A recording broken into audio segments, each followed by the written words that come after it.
So అందుకే వాళ్ళు చాలా బార్డర్స్ ని పుష్ చేయడం అనమాట. అంటే ఒక స్టెచ్ ముందుకు వస్తారు, ఇంకొంచెం స్ట్రెచ్ చేస్తారు, ఇంకొంచెం స్ట్రెస్ చేస్తారు. ఈ పుష్ చేస్తూ లాస్ట్ కి వస్తే ప్రధాని ఇప్పుడు మనం బంగ్లాదేశ్ లో నేపాల్ లో ఏం జరుగుతుందో చూసాం. వాళ్ళు ఓపెన్ గా అన్నారు కదా, we want Nepal to happen here అన్నారు కదా. సో నినాదాలు చేశారు కదా వాళ్ళు అక్కడ.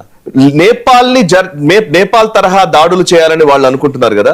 నేపాల్ తరహా దాడులు ఎప్పటికీ ఈ దేశంలో జరగకుండా చేయాల్సిన బాధ్యత జాతీయవాదులందరిది. లిటరల్లీ సౌరవ్ దాస్, అభిజిత్ దిప్కే, ఎగ్జాక్ట్లీ అభిజిత్ దిప్కేనో సౌరవ్ దాసో లేకపోతే విజేత దహియానో ఎవరైతే ఉన్నారో వచ్చి పార్లమెంట్ లోకి వచ్చి కూర్చొని మాట్లాడండి, పొలిటికల్ సిస్టమ్ లోకి వచ్చి మాట్లాడండి. రోడ్ల మీద కూర్చొని మేము డెమోక్రసీ మాట్లాడతాము, మేము చెప్పినట్టు నడవాలి అంటే కుదరదు. దాన్ని మీరు చెప్పిన ఒక్కసారి జరుగుతుంది ఒక ఉద్యమం, ఆ ఉద్యమాన్ని కంటిన్యూ చేస్తాము, ఇలాగే మేము ఏదైనా చేస్తాము అనుకుంటే మాత్రం అది ఆపాల్సిన బాధ్యత మనందరిపైన ఉంది. ఇంకోటి సాయికృష్ణ గారు, ఇప్పుడు మనం ఈ విజువల్ చూస్తున్నాం. ఇంతకుముందు జేపీ నడ్డా గారు అండ్ అలాగే జితేంద్ర సింగ్, వీళ్ళిద్దరూ ఆల్ ద వే పార్లమెంట్ నుంచి వచ్చి వీళ్ళ కోసం, ఈ అభిజిత్ దీప్కే లేకపోతే సౌరవ్ దాస్ వీళ్ళ కోసం వచ్చి కూర్చొని మాట్లాడి ఈ డిమాండ్లకి, వీళ్ళ అన్ని డిమాండ్లకి తలుగ్గారు చూసారా, that has cent a wrong signal.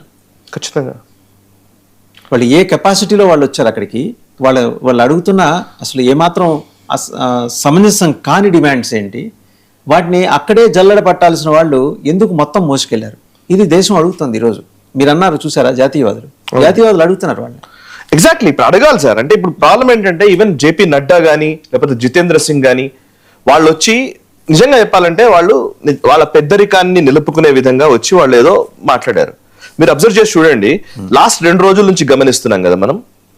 ఈ సౌరవ్ దాస్ అనేవాడు ఆ పక్కనే కూర్చున్నాడు, జేపీ నడ్డా గారి పక్కనే కూర్చున్నారు. ఇద్దరు కేంద్ర మంత్రుల పక్కన కూర్చునే అధికారం అసలు అర్హతే వీళ్ళకి లేదు, first point. Okay, but okay ఉద్యమం చేశారు వీళ్ళు, ఒక 20 రోజులు నెల రోజులు నడిపించారు. ఓకే, దేశవ్యాప్తంగా ఒక ఎమోషన్ బిల్డ్ అయింది, వాళ్ళని కూర్చునబెట్టారని అనుకుందాం. కాన్స్టిట్యూషన్ క్లబ్ లో అది కూడా పక్కన కూర్చున్నారు. ఆ మీటింగ్ అయిన తర్వాత కేంద్ర ప్రభుత్వానికి ధన్యవాదాలు చెప్పే కనీస సంస్కృతి కూడా, కనీస సంస్కారం కూడా లేదు వాళ్ళకి.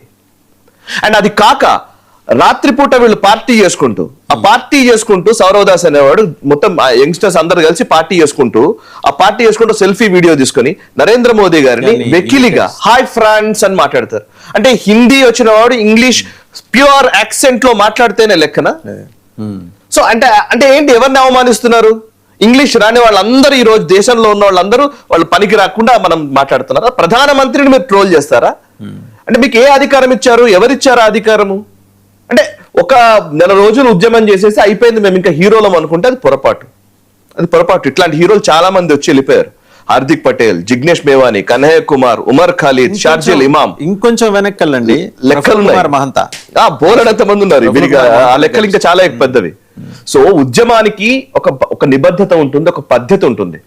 జేపీ గారి మూవ్మెంట్ లో పాల్గొన్న వాళ్ళు, ఆ టైంలో జేపీ గారు చేసినటువంటి మూవ్మెంట్స్ కావచ్చు, జార్జ్ ఫెర్నాండెస్ మూవ్మెంట్స్ కావచ్చు, ఎంతో మంది గొప్ప వాళ్ళు మూవ్మెంట్స్ బిల్డ్ చేసిన వాళ్ళు ఎవరు కూడా ప్రభుత్వానికి ఉన్నటువంటి ఆ లెజిటమసీని, దానికి ఉన్నటువంటి గౌరవాన్ని తగ్గించే ప్రయత్నం చేసి ఎక్కడ మాట్లాడలేదు, వ్యవహరించలేదు. అందుకనే వాళ్ళు ఈ రోజుకి టవరింగ్ పర్సనాలిటీస్. ఎగ్జాక్ట్లీ. మనం డెమోక్రసీ గురించి మాట్లాడతారు, మళ్ళీ వీళ్ళు రాజ్యాంగం బుక్కు పట్టుకొని మాట్లాడతారు. రాజ్యాంగం బుక్కు పట్టుకుంటే సరిపోదు, రాజ్యాంగ విలువల్ని అర్థం చేసుకునే తెలివి ఉండాలి.